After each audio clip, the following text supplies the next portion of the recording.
The thundering hoofbeats of a galloping horse shattered the twilight silence as Tabitha O'Malley fled across the rugged terrain of the Colorado Territory. Her heart pounded like a frightened bird's wings against her ribcage, and the sound of her father's drunken shouts still echoed in her ears despite the growing distance between them. The year was 1876, and at 20 years old, Tabitha had endured her father's unpredictable temper for far too long. Blood trickled down her cheek where his signet ring had caught her skin. Her chestnut hair had come loose from its pins, streaming behind her like a banner as she urged the horse faster, deeper into the wilderness. She had taken nothing but the clothes on her back and her mother's silver locket.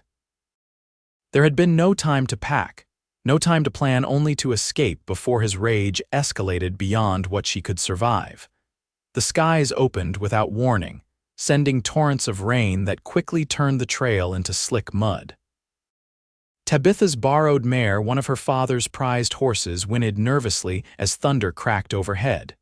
The animal reared, throwing Tabitha to the ground with a painful thud that knocked the breath from her lungs. "Easy, girl." She gasped, trying to regain control of the reins, but the spooked horse bolted, disappearing into the gathering darkness and taking with it Tabitha's last connection to civilization. Mud soaked through her dress as she struggled to her feet. Disoriented and with night falling rapidly, Tabitha stumbled forward, knowing that staying still meant certain death in these parts. Wolves prowled these hills, and the storm showed no signs of abating. Worse still, her father, Thaddeus O'Malley, would not hesitate to come after her, not out of concern, but because no one defied him and lived to tell the tale. The rain plastered her dress against her skin, and her teeth chattered uncontrollably.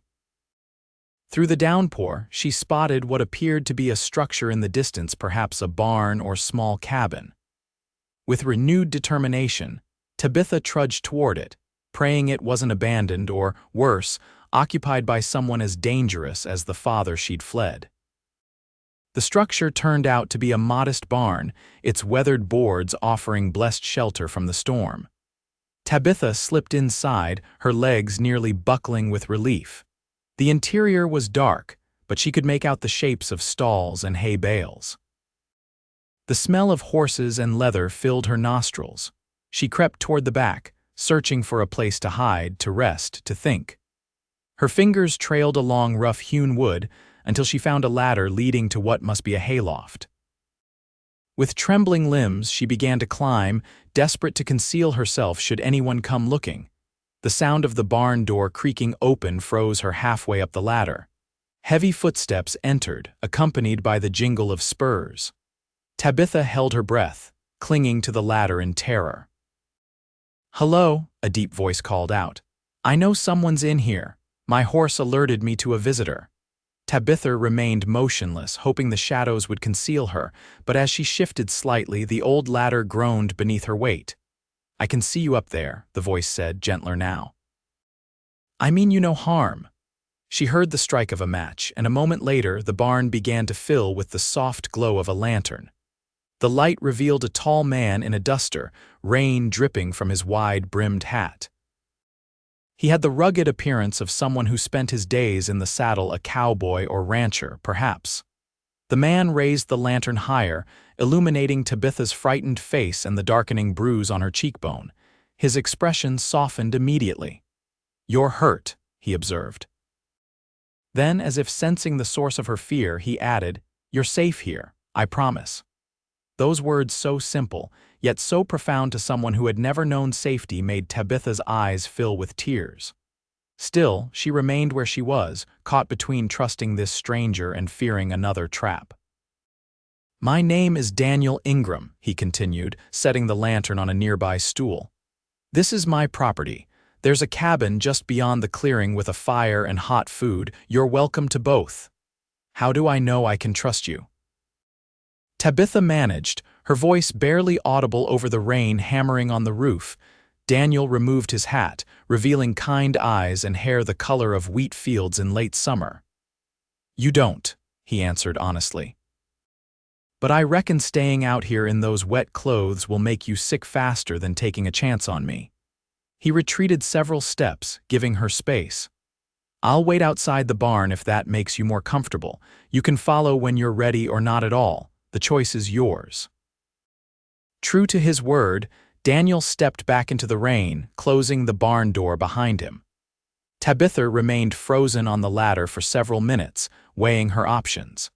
The throbbing pain in her cheek and the chill seeping into her bones eventually made the decision for her. When she emerged from the barn, she found Daniel waiting patiently under the overhang, respecting her need for distance. Without a word, he led the way toward a small cabin nestled among pine trees, its windows glowing with warm light. "It's not much," he said as he opened the door, "but it's dry and warm." The cabin was indeed modest, a single room with a fireplace, a table with 2 chairs, a small kitchen area, and a bed tucked into the corner. It was neat and surprisingly cozy, with a few books stacked on a shelf and a guitar leaning against the wall. "You can sit by the fire," Daniel offered, hanging his duster and hat on a peg by the door. "I'll make some coffee." Tabitha hesitated in the doorway, but the warmth of the fire called to her like a siren's song. She took a tentative step inside, then another, until she stood before the crackling flames, extending her trembling hands toward the heat. "Thank you," she whispered, her voice still unsteady. Daniel busied himself at the stove, giving her time to acclimate to her surroundings.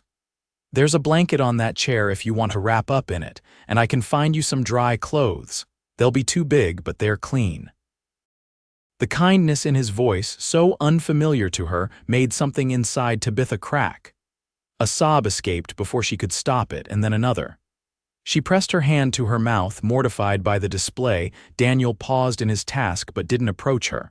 "It's all right," he said softly. "Whatever you're running from, you don't have to face it tonight. Tonight you rest." His understanding only made her cry harder.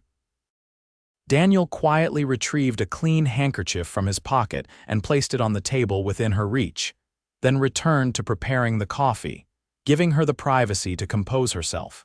Eventually, Tabitha's tears subsided. She took the offered blanket and wrapped it around her shoulders, sinking into the chair closest to the fire. The handkerchief was clutched in her fist, damp with her tears. Daniel placed a steaming cup before her. "Drink this. It'll warm you up from the inside." Tabitha accepted the cup with both hands, letting the heat seep into her fingers. "I'm sorry for intruding," she said finally. "You're not intruding," Daniel replied, taking the other chair. "I don't get many visitors out here, but my mother taught me to never turn away someone in need." He studied her face for a moment, his gaze lingering on her injury. "That looks painful. I have some salve that might help if you'd allow it." Tabitha instinctively touched her cheek, wincing at the tenderness. "It's nothing." "Doesn't look like nothing to me," Daniel said, but he didn't press further. "When you're ready, there's stew keeping warm on the stove, and after that you can take the bed. I'll sleep by the fire." "I couldn't possibly take your bed," Tabitha protested. "You can and you will," Daniel said firmly but kindly. "You've had a rough night from the looks of it. A good sleep is the least I can offer." Tabitha lowered her eyes, embarrassed by his generosity but too exhausted to argue.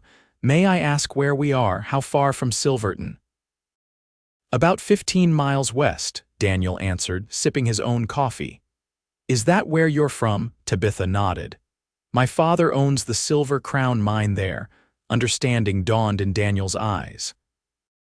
Everyone in the territory knew Thaddeus O'Malley, his wealth, his influence, and his reputation for ruthlessness. "I see," he said, his expression giving nothing away.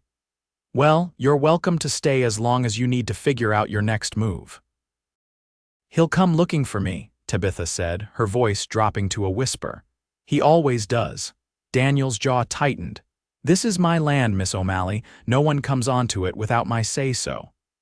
The conviction in his voice gave Tabitha the first flicker of hope she'd felt in years. Perhaps just for tonight, she truly was safe. The storm raged on outside, but within the cabin's walls, a tentative peace settled between them. Daniel moved about the space with an easy confidence, never crowding her, always telegraphing his movements. He ladled stew into a bowl and placed it before her with a chunk of bread. "Eat," he encouraged.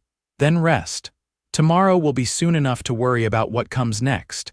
The stew was simple but hearty, and Tabitha realized she was ravenous.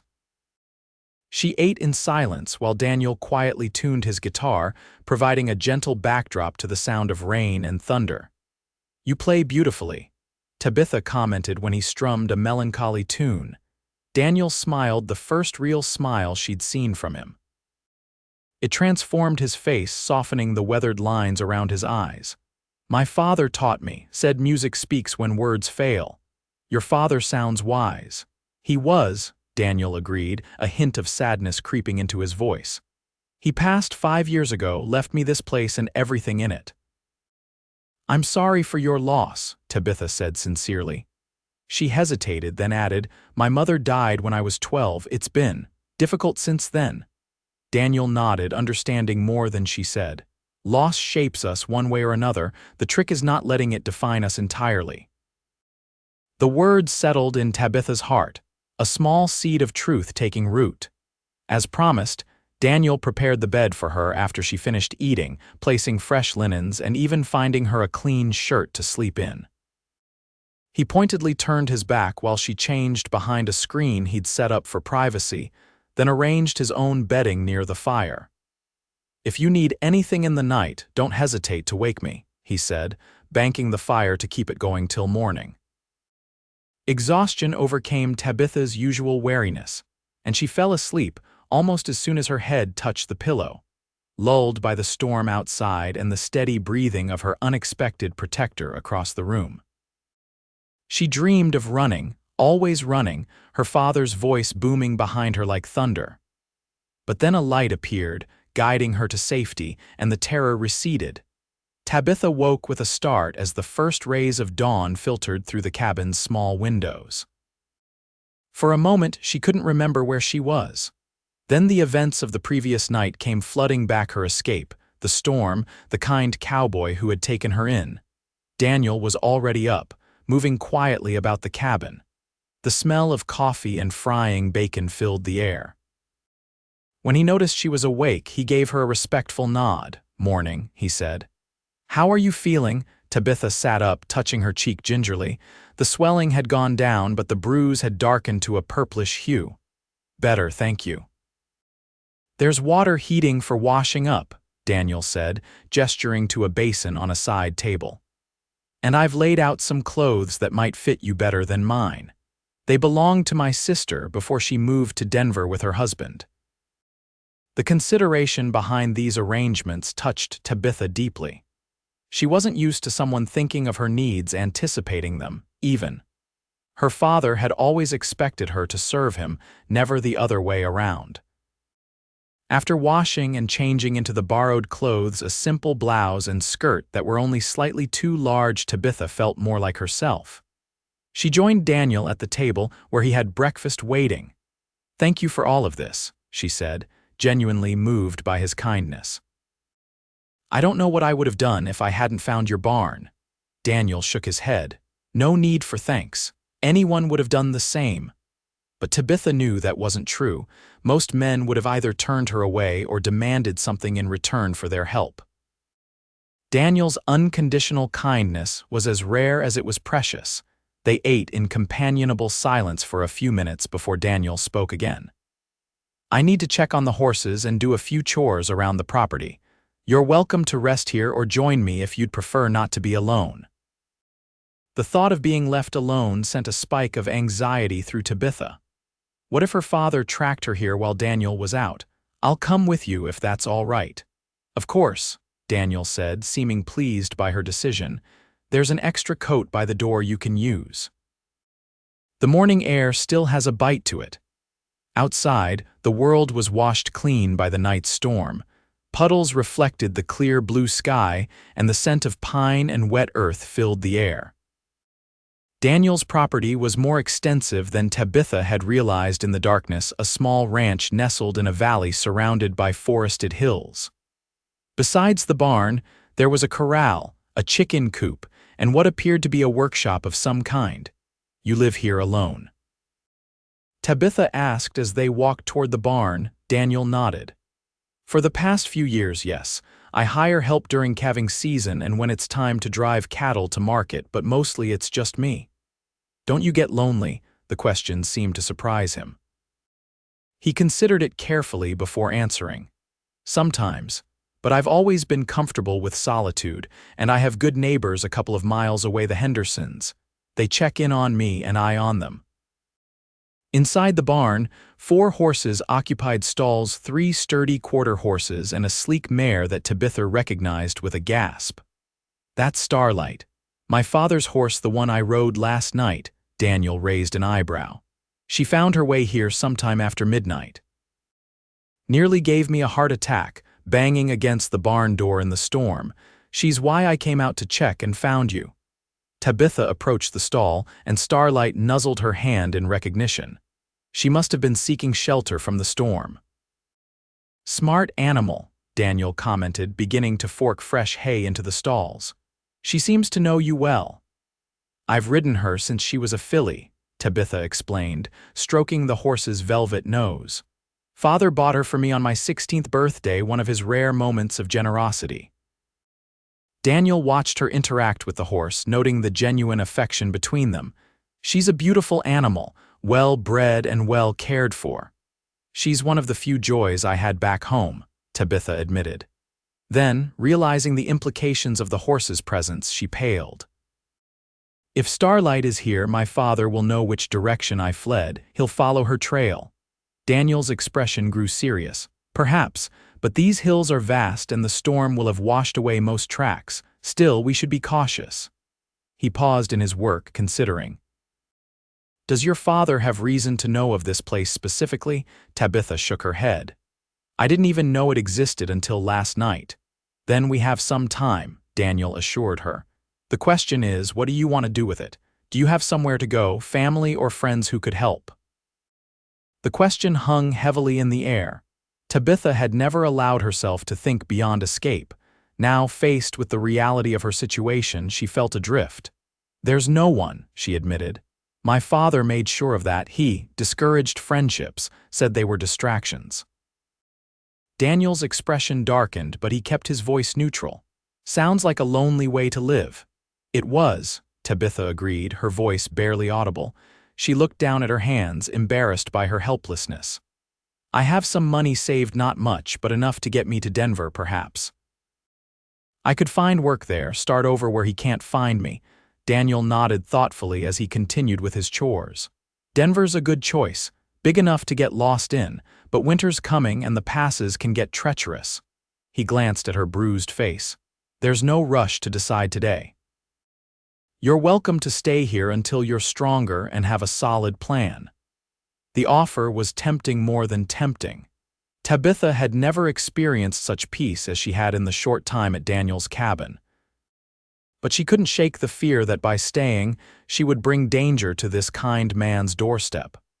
"I can't impose on you like that," she protested. "My father is not someone to cross. If he found me here, he wouldn't hesitate to hurt you to get to me." Daniel finished with the hay and leaned on his pitchfork, his gaze steady. "Miss O'Malley, I fought in the war. I've faced men with more firepower and less reason than your father. I'm not saying I'm looking for trouble, but I won't be intimidated on my own land." The quiet confidence in his voice was reassuring. This wasn't bravado or foolish pride, just a simple statement of fact. "Still," Tabitha persisted, "I should at least contribute if I'm to stay. I can cook, clean, mend, whatever would be helpful." Daniel smiled. "If it makes you feel better, we can consider it an exchange. Your help around the place for my protection, but it's not necessary." The arrangement, though unnecessary in Daniel's eyes, gave Tabitha a sense of agency she hadn't felt in years. They sealed the deal with a handshake, his large, calloused hand engulfing her smaller one. As they continued with the morning chores, feeding chickens, checking fences damaged in the storm, Tabitha felt a strange sense of rightness, as if she had found her place in the world after years of displacement. Daniel worked alongside her, patient with her inexperience but never condescending, explaining each task and its purpose in the running of the ranch. By midday, they had accomplished more than Tabitha would have thought possible. Daniel insisted they take a break, and they sat on the porch of the cabin with cups of cold water, surveying their work. "You're a quick learner," Daniel observed, "and not afraid of hard work." Tabitha felt a flush of pride at his words. "Thank you, I've always liked being useful, having purpose." "And what purpose did you have before?" Daniel asked, curious about the life she'd left behind. Tabitha's expression clouded. "After my mother died, I became the lady of the house. I managed the servants, hosted my father's business associates, kept everything running smoothly. It sounds important, but in truth, I was just another possession to my father, something to show off when it suited him and to control when it didn't." Daniel's jaw tightened at her words. "No person should be another's possession," he said quietly. "No," Tabitha agreed, "but that's how he saw me. When I was younger, he was different, stern but not cruel. After Mother died, something in him changed. The drinking got worse and his temper with it." She touched her bruised cheek absently. "He's always been careful, though, never where it would show, until last night." "What was different about last night?" Daniel asked gently. Tabitha took a deep breath, the memory still raw. "He announced my engagement to Marcus Holloway, a business partner nearly 3 times my age. When I objected, he—" She gestured to her face, unable to finish. Daniel's eyes flashed with anger, but his voice remained calm. "So you ran?" "I ran," Tabitha confirmed. "I'd thought about it before, planned it even, but never had the courage. Last night I realized if I didn't leave then, I never would." Daniel nodded, understanding filling his expression. "Sometimes courage finds us when we need it most." His words settled over Tabitha like a warm blanket, comforting in their simple truth. They sat in silence for a while, watching clouds drift across the vast Colorado sky. "What about you?" Tabitha asked eventually. "You mentioned the war." "Were you a soldier?" Daniel nodded, his gaze distant now. "Union cavalry, joined up in '62, fought till Appomattox. Came home to find my father ailing and my brother gone west to find his fortune. Stayed to take care of Pa until he passed, then kept the ranch going in his memory." "And your mother?"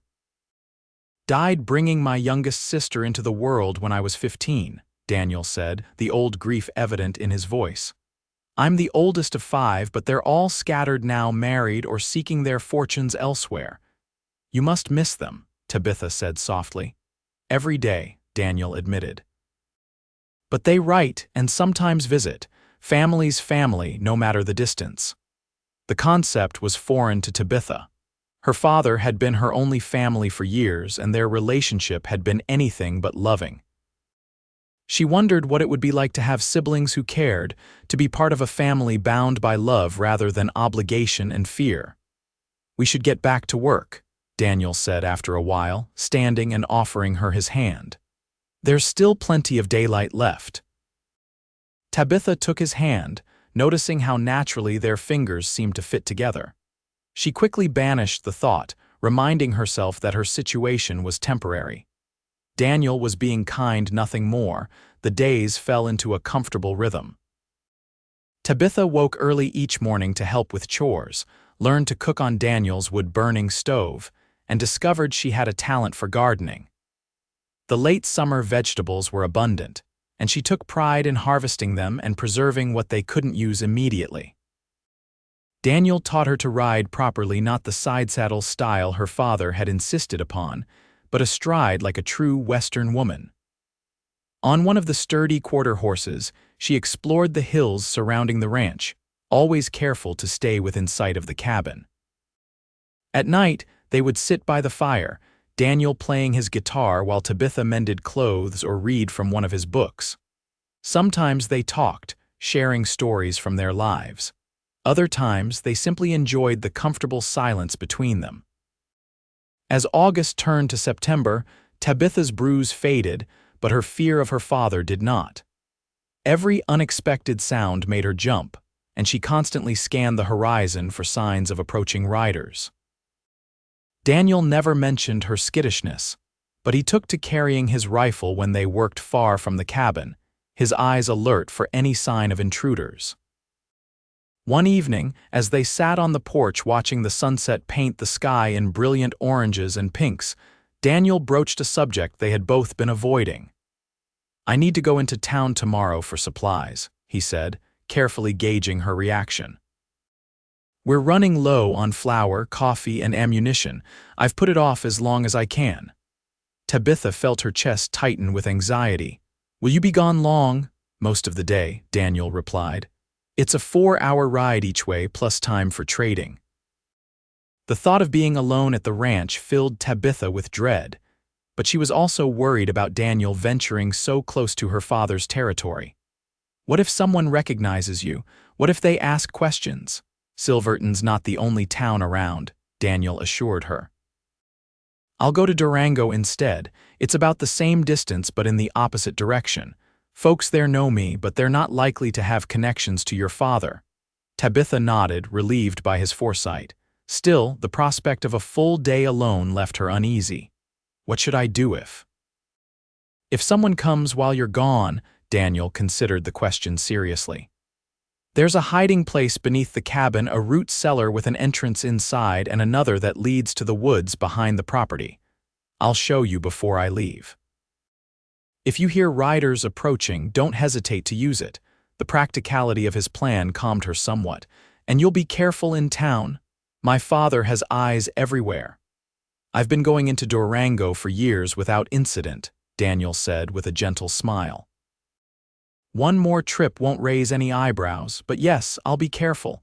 I'll listen for news without arousing suspicion." "Thank you," Tabitha said, grateful for his understanding. Daniel hesitated, then reached out to take her hand. It was the first time he had initiated such contact since their handshake weeks ago. "You've been through a lot, Tabitha, but you're stronger than you know. I've seen it every day since you arrived." His touch sent a warmth spreading through her that had nothing to do with the fading sunlight. "I don't feel strong," she admitted. "Strength isn't about not feeling fear," Daniel said, his thumb tracing small circles on the back of her hand. "It's about facing it anyway." The sincerity in his eyes made something flutter in Tabitha's chest, a sensation both exhilarating and terrifying. She had never felt this way about anyone before, and the realization that she was developing feelings for Daniel caught her off guard. "I should check on the stew," she said abruptly, withdrawing her hand and standing up. Daniel let her go without comment, but she felt his eyes on her as she retreated into the cabin. Inside, she leaned against the counter, trying to calm her racing heart. This was madness. She had known Daniel barely a month. She was still in danger, still planning to leave for Denver once the weather cooled. Developing feelings for him would only complicate matters. And yet, as she stirred the stew bubbling on the stove, she couldn't help but imagine what it would be like to stay to wake up every morning to his kind smile, to build a life here in this peaceful valley far from her father's reach.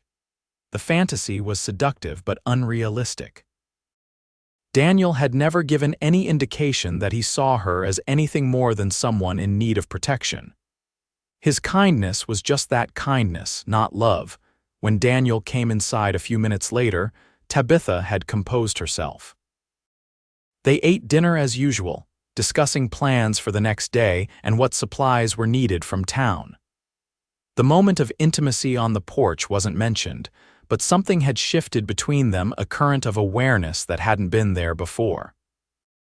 The next morning, Daniel rose before dawn to prepare for his journey. He showed Tabitha the root cellar as promised, demonstrating how to open the concealed trapdoor and how to navigate the narrow tunnel that led to the woods. "There are supplies down there, water, food, blankets in case you need to hide for an extended period," he explained. "And this." He pressed a small revolver into her hands. Tabitha stared at it, startled by its weight. "I don't know how to use this," she said nervously. "It's simple," Daniel replied, showing her how to check if it was loaded, how to cock the hammer, and where the safety was. "Point and squeeze the trigger, but only if you have no other choice. Understand, this is a last resort." Tabitha nodded, hoping desperately that she would never need to use it. She tucked the weapon into the pocket of her apron, where it sat like a heavy reminder of the danger that still lurked beyond the ranch's boundaries. Daniel finished saddling his horse as the first rays of sunlight crested the eastern hills. He secured his saddlebags and checked his rifle one last time before turning to Tabitha. "I'll be back before dark," he promised. "Keep the doors locked and stay close to the cabin. If you hear riders, don't wait to see who they are. Hide first, ask questions later." "I will," Tabitha assured him, trying to project more confidence than she felt. Daniel hesitated, then reached out to brush a strand of hair from her face, his fingers lingering on her cheek. "Be safe, Tabitha." The tenderness in his touch left her breathless. "You too, Daniel." He mounted his horse with the easy grace of a man who had spent his life in the saddle. With a final nod, he urged the animal forward, following the trail that led toward Durango. Tabitha watched until horse and rider disappeared over the ridge, then turned back to the cabin, determined to keep busy rather than succumb to worry. She fed the chickens, collected eggs, and weeded the vegetable garden. The physical labor helped calm her nerves, and by midday she had almost convinced herself that her fears were unfounded. She was preparing a simple lunch when she heard the distant sound of hoofbeats approaching from the east. Silverton's direction. Tabitha froze, straining to listen. One horse? No, at least three, maybe more, and they were coming fast, her heart hammering. Tabitha doused the fire in the stove and grabbed the revolver from her pocket. She hurried to the trapdoor Daniel had shown her, lifting it carefully and descending the ladder into the cool darkness of the root cellar. Above her, she pulled the trapdoor shut, securing it from below as Daniel had demonstrated. The root cellar was larger than she had expected, a rectangular space with shelves of preserved food along one wall and a narrow cot against another. A lantern sat on a small table, but Tabitha didn't dare light it. Instead, she felt her way along the earthen wall until she found the entrance to the escape tunnel. The hoofbeats grew louder, then stopped. Voices drifted down from above, men's voices, too muffled to make out words but clear enough to recognize the tone of authority. Someone was giving orders. Tabitha pressed herself against the wall, the revolver clutched in her trembling hands. The voices moved from the front of the cabin to the back, then around to the barn. Footsteps crossed the floorboards overhead, accompanied by the sounds of furniture being moved. They were searching for her. Time stretched endlessly as Tabitha waited in the darkness, every muscle tense with fear. Had they found signs of her presence? Would they discover the trapdoor? Should she flee through the tunnel while she still could? Just as she was about to make for the tunnel, the voices and footsteps receded. The hoofbeats resumed, growing fainter as the riders departed. Still, Tabitha remained hidden, afraid it might be a trick to lure her out. Only when the afternoon shadows had lengthened considerably did she dare to emerge, pushing up the trapdoor cautiously and peering into the cabin. It was empty, though signs of the search were evident. Chairs moved, cupboards left open, Daniel's books scattered on the floor. Tabitha secured the revolver in her pocket and crept to the window, scanning the surrounding area for any sign of the intruders. Seeing none, she quickly set about erasing evidence of her presence. She straightened the furniture, replaced the books, and checked that nothing personal had been left out. She was just finishing when she heard another horse approaching, a single rider this time, coming from the west. Durango's direction. Daniel, relief washed over her and she rushed outside to meet him. The expression on his face when he saw her standing there, relief mingled with joy, made her heart skip a beat. "Thank God," he breathed, dismounting quickly and striding toward her. Without hesitation, he pulled her into his arms, holding her tightly as if to reassure himself that she was real. "I saw tracks on the trail, fresh ones. I feared the worst." Tabitha clung to him, inhaling the scent of leather and pine that had become so familiar. "They came search the cabin and barn, but I hid, just as you said to." Daniel released her reluctantly, scanning the area with narrowed eyes. "How many?" "4, I think. I couldn't see them, but I heard their horses." Daniel nodded grimly. "Let's get inside." "I need to check if anything's missing." Nothing of value had been taken, but Daniel found clear evidence that the search had been thorough. Boot prints in the garden showed they had checked the outbuildings as well. "They'll be back," he said, his expression grave as he unloaded supplies from his saddlebags. "They know someone's been staying here, a woman. I heard talk in town. Your father has offered a substantial reward for information on your whereabouts."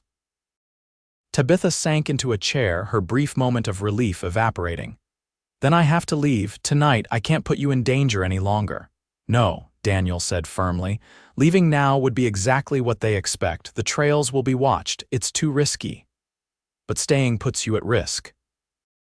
"These are my father's men, Daniel. They won't hesitate to hurt you or worse if they think you're harboring me." Daniel knelt before her chair, taking her hands in his. "Listen to me, Tabitha. I'm not letting you face this alone. We'll figure out a plan together, but rushing off half-cocked isn't it?" The determination in his eyes brooked no argument. Tabitha found herself nodding despite her reservations. "What did you learn in town?" Daniel sighed, standing to continue unpacking the supplies. "Your disappearance has caused quite a stir. Your father has men searching all over the territory. He's telling people you were kidnapped, that someone took you to extort money from him." "That's a lie," Tabitha exclaimed. "I left of my own free will." "I know," Daniel said gently, "but it's a story that garners sympathy and cooperation. No one's looking for a runaway daughter, they're looking for a kidnapped heiress." The news was disheartening, but not surprising. Of course her father would never admit that his own actions had driven her away. That would mean accepting responsibility, something Thaddeus O'Malley had never done in his life. "There's more," Daniel continued, his expression somber. "The man you were to marry, Holloway, is offering additional rewards. He seems particularly determined to find you." A chill ran through Tabitha at the mention of Marcus Holloway. The few times she had met him, his cold eyes and proprietary manner had frightened her more than her father's outbursts. The thought of being bound to him for life had been the final push she needed to flee. "What do we do now?" she asked, feeling the walls closing in. Daniel considered for a moment. "We need to get word to someone who can help. I have a friend, a lawyer in Denver, who handles my affairs. He could document your situation, make it clear you left willingly. With legal protection, your father would have no right to force you back. But how do we reach him? I can't go to Denver now, and sending a letter would take weeks." "There's a telegraph in Durango," Daniel said. "I can send a message asking him to come here." "It's risky, but less so than you trying to travel all that distance with your father's men watching the roads. It was a plan not perfect, but better than fleeing blindly or waiting for her father's men to return in greater numbers." Tabitha nodded her agreement. "In the meantime," Daniel continued, "we need to be prepared for another visit. They might come back tonight or tomorrow or next week. We can't let our guard down." That night they ate a subdued dinner, both lost in their own thoughts. Daniel had brought back a newspaper from town, and Tabitha scanned it anxiously for any mention of her disappearance. There it was on the second page, a notice offering a reward for information leading to the recovery of Miss Tabitha O'Malley, daughter of prominent mine owner Thaddeus O'Malley, believed to have been abducted from her home on August 17th. The description that followed made her sound like a helpless child. Young woman of 20 years, chestnut hair, green eyes, slight build, may appear disoriented or distressed. "Disoriented," Tabitha scoffed, tossing the paper aside. "As if I don't know my own mind." Daniel glanced up from cleaning his rifle. "People will believe what suits them. Your father is well connected and wealthy. His version of events will be the one most accept." "And what about you?" Tabitha asked suddenly. "What version do you believe?" Daniel's hands stilled on the weapon.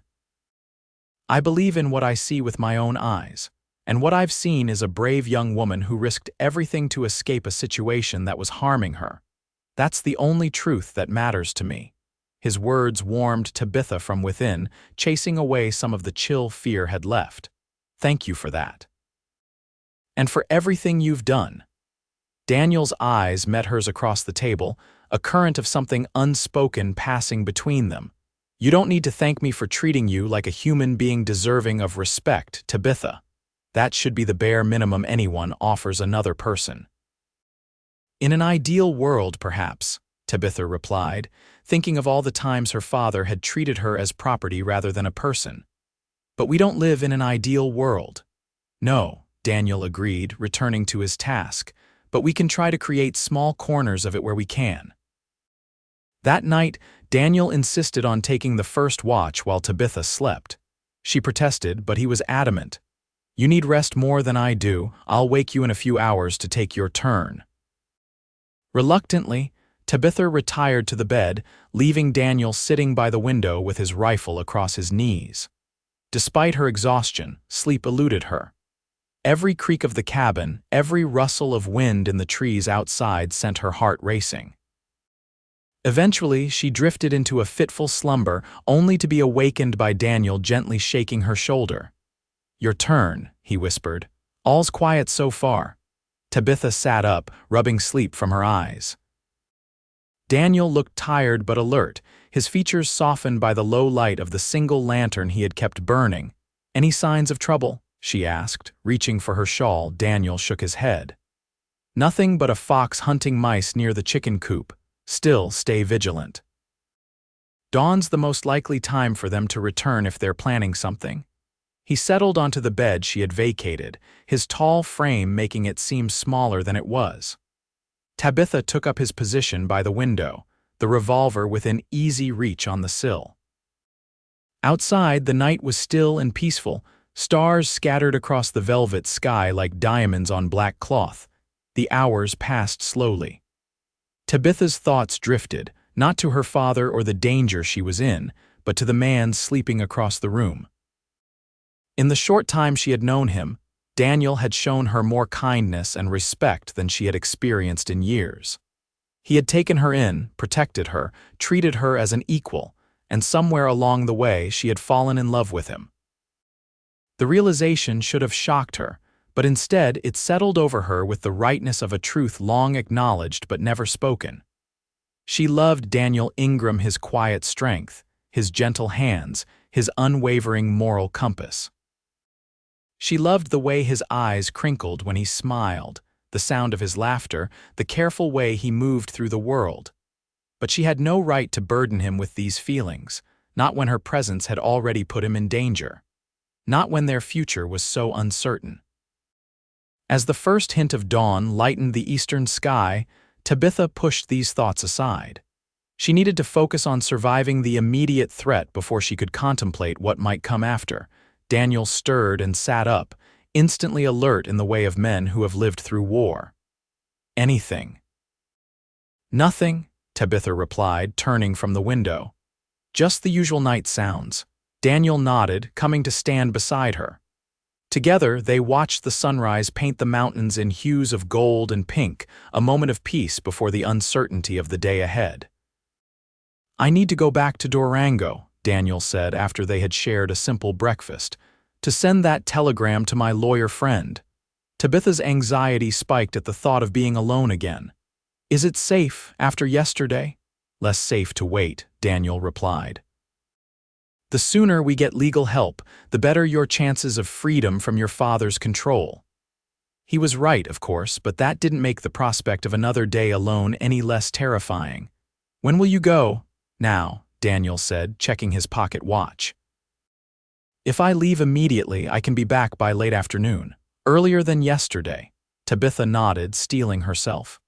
"What should I do if they come back?" "Same as before, hide and wait. But this time, take starlight and go through the escape tunnel if you hear them approaching. Ride north into the high country. There's an old trapper's cabin about 5 miles up the creek. Wait for me there if it's not safe to return." The plan made sense, but the thought of fleeing into the wilderness alone sent a shiver down Tabitha's spine. Still, it was better than falling into her father's hands again. Daniel prepared quickly, checking his weapons and saddling his horse with efficient movements. Before mounting, he turned to Tabitha one last time. "I'll be back as soon as I can," he promised, his eyes searching hers. Then, in a movement that seemed both impulsive and inevitable, he leaned down and pressed his lips to hers in a brief, tender kiss. Tabitha froze in surprise, then responded instinctively, her hands coming up to rest on his chest. The kiss was gentle, a question rather than a demand, and over far too quickly. When Daniel pulled away, his expression was a mixture of wonder and concern. "I shouldn't have done that," he said, though his eyes told a different story. "I'm glad you did," Tabitha replied softly. A smile touched the corners of Daniel's mouth. "We'll talk when I return." With that promise hanging between them, he mounted his horse and rode away, leaving Tabitha standing in the yard with her fingers touching her lips, marveling at how something so simple could change everything. The morning passed in a blur of nervous activity as Tabitha tried to keep busy to distract herself from worry. She tended the garden, collected eggs, and prepared a stew that could simmer all day, ready for Daniel's return. Throughout it all, she kept Starlight saddled and ready in the barn, a small pack of essentials nearby in case she needed to flee quickly. Around midday, as Tabitha was hanging laundry on the line behind the cabin, she heard the distant sound of horses approaching too many to be just Daniel returning. Her heart hammering in her chest, she abandoned the laundry and raced to the barn where Starlight waited. With trembling hands, she secured the pack to the saddle and led the horse to the back of the barn, closest to the tree line.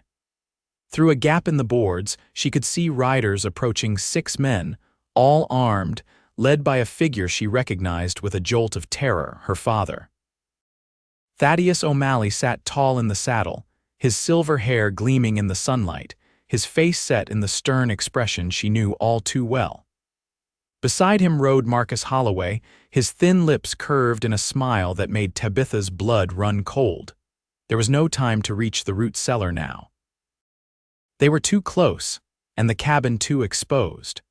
Her only chance was to ride for the hills and hope she could outrun them.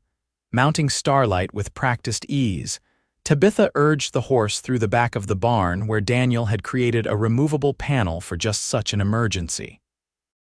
They emerged into the trees just as her father's party reached the front of the cabin. "Search every building," she heard her father bellow.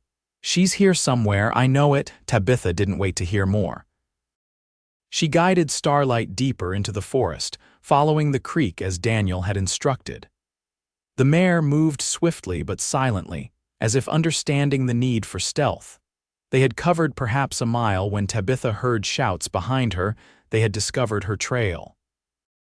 Urging Starlight to a gallop, she abandoned caution for speed, racing along the creek bed toward the high country.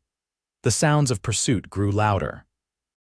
Glancing over her shoulder, Tabitha saw 2 riders gaining on her, their horses fresher than Starlight, who had already been confined to the barn for days. One of the riders was Marcus Holloway, his face twisted with a determination that sent fear coursing through her. "Come on, girl," Tabitha whispered to Starlight, leaning low over the mare's neck. "Just a little faster." But the gap continued to close. Ahead, the terrain grew steeper, forcing Tabitha to slow as Starlight picked her way over rocky ground. Behind her, the pursuers did the same, but they were still gaining. A shot rang out, the bullet whistling past Tabitha's ear. She ducked instinctively, guiding Starlight into a dense stand of pines for cover. More shots followed, but none found their mark. The trapper's cabin Daniel had mentioned came into view, a small, weathered structure nestled against a rocky outcropping. It offered shelter, but also a potential trap. If she barricaded herself inside, they would simply wait her out. Making a split-second decision, Tabitha veered away from the cabin, heading instead for a narrow ravine that cut through the hillside. If she could reach it, she might lose her pursuers in the labyrinth of passages beyond. Starlight, sensing her rider's urgency, summoned a last burst of speed. They plunged into the ravine just as another volley of shots echoed behind them. The ravine narrowed quickly, its walls rising steeply on either side. Tabitha was forced to slow to a walk, guiding Starlight carefully over the rocky terrain. The sounds of pursuit seemed to have faded, but she didn't dare hope they had given up. The ravine twisted and turned, eventually opening onto a small plateau overlooking the valley. From this vantage point, Tabitha could see Daniel's ranch far below and the men surrounding it. Her father's party had split up, some continuing the pursuit while others remained to search the property. With a sinking heart, Tabitha realized she was trapped. Going back down would lead her straight into their hands, but continuing higher meant facing rugged terrain with limited supplies and a tired horse. Still, up was her only option. She urged Starlight forward, following a faint game trail that wound its way along the ridge. As dusk began to fall, Tabitha found a small clearing sheltered by overhanging rocks. It would have to do for the night. She dismounted, her legs trembling from hours in the saddle, and led Starlight to a patch of grass where the exhausted horse could graze. From her pack, Tabitha retrieved a blanket and a small pouch of jerky, the only food she had thought to grab. It wasn't much, but it would have to suffice until... Until what? Until Daniel returned to find his home invaded and her gone. Until winter set in and made survival in these mountains impossible. Until her father gave up his search. That last thought brought a bitter laugh.